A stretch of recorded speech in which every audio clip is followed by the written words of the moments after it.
dan diberikan kekuatan jiwa.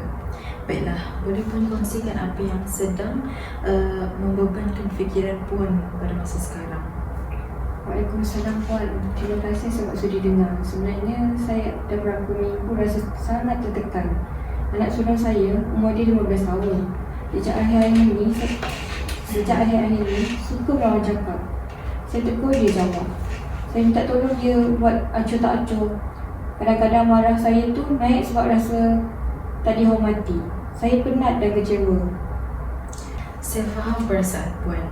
Apa yang Puan alami adalah sesuatu yang biasa dialami oleh ibu bapa remaja.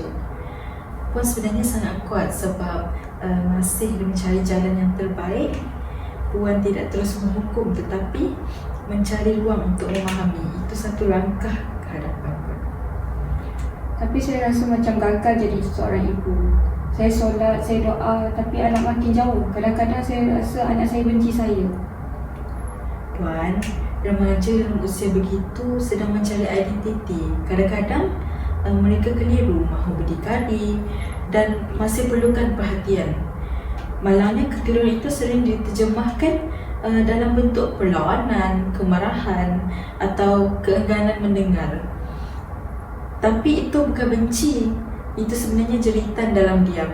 Mereka sedang diuji sempadan kasih sayang kita. Tapi kan, bila saya sabar, dia terus melampau. Bila saya marah, saya rasa bersalah pula. Saya keliru lah Puan. Puan, dalam Islam kita diajar bahawa mendidik anak ialah ibadah. Ibadah yang penuh ujian. Dan kadang-kadang tu sangatlah memenatkan. Tapi itulah jalan ke syurga.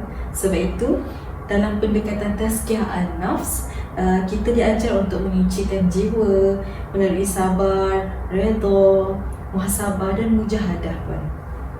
Tazkiyah an-nafs tu boleh Puan jelaskan lebih sikit? Saya pernah dengar tapi macam kurang pasti ataupun kurang faham tentang maksud dia.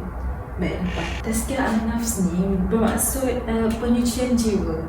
Ia satu proses untuk membersihkan hati daripada sifat-sifat mazmumah, iaitu seperti marah, dendam, kecewa, ego, dan menggantikannya dengan sifat-sifat mahmudah seperti sabar, kasih sayang, syukur dan redha. Dalam konteks ni Puan, sebagai seorang ibu, tazkiyah an-nafs ni mengajak kita untuk bersabar dengan kelemahan anak, menjaga emosi ketika marah, mengawal kata-kata ketika beremosi, berdoa dalam keadaan tenang dan ikhlas. Selain itu, bertindak dengan hikmah, bukan dengan dendam ataupun kekecewaan. Rasulullah SAW bersabda, Rasulullah SAW sendiri bersabda, sesungguhnya dalam tubuh manusia itu ada seketul daging. Jika baik daging itu, maka baiklah seluruh tubuhnya. Jika rosak, maka rosaklah seluruh tubuhnya. Ketahuilah itulah hatinya. Hadis riwayat Bukhari dan Muslim. Oh, saya suka maksud tu. Tapi, still susah nak buat. Kadang saya sendiri masih belum sembuh dengan luka lama. Ada masa saya rasa anak saya mengulangi cara suami saya bercakap. Itu yang buatkan saya semakin terluka Puan. Saya dengar apa yang Puan katakan. Luka lama yang belum sembuh tu memang boleh mempengaruhi cara kita bertindak hari ini. Jadi sebelum kita membetulkan anak kita perlu mula dengan menyembuhkan diri sendiri dahulu. Dalam tazkiyah an-nafs ni ada 3 langkah utama yang boleh Puan mula amalkanlah. Yang pertama ni muhasabah, iaitu refleksi diri. Puan luangkan masa setiap malam untuk menilai diri, menilai reaksi Puan dalam hari itu. Tanya adakah saya bertindak dengan berhikmah dan sebagainya. Muraqabah pula adalah kesedaran terhadap pengawasan Allah SWT. Puan ingat bahawa setiap tindakan Puan tu diperhatikan oleh Allah SWT. Setiap sabar Puan, Allah nilai. Ini beri kekuatan batin untuk tidak cepat marah. Yang ketiga ialah mujahadah, berusaha bersungguh-sungguh. Walaupun payah, Puan perlu juga untuk terus berusaha untuk memperbaiki hubungan Puan dengan anak Puan. Ingat, anak juga sedang belajar memahami dunia dan dirinya sendiri. Subhanallah, saya rasa selama ni saya terlalu fokus pada anak berubah. Sedangkan saya lupa untuk ubah diri saya sendiri. Tak apa Puan, Puan sebenarnya berada di jalan yang betul. Kesedaran itu satu bentuk tazkiyah. Allah sedang buka pintu ke arah perubahan. Cuba mula dengan yang kecil.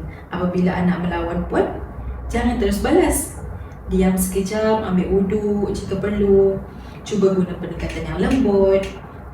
Mama tahu abang penat, tapi boleh Mama tahu kenapa abang rasa marah. Libatkan anak dalam keputusan keluarga. Ini bantu mereka rasa dihargai Puan. Amalkan juga doa Nabi Ibrahim AS untuk anak-anak. Rabbi habli minas salihin. Ya Tuhanku, anugerahkan aku anak-anak yang soleh. Surah As-Saffat ayat 100. Puan boleh amalkan surah tersebut lah, ayat-ayat tersebut.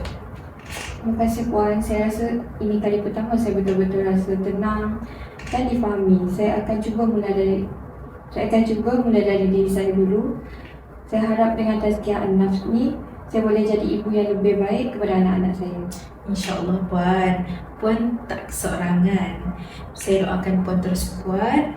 Jika Puan bersetuju, kita bolehlah susun satu plan tindakan berdasarkan pendekatan tazkiyah. Dan mungkin kita boleh bertemu lagi minggu depan untuk melihat perkembangan. Boleh Puan.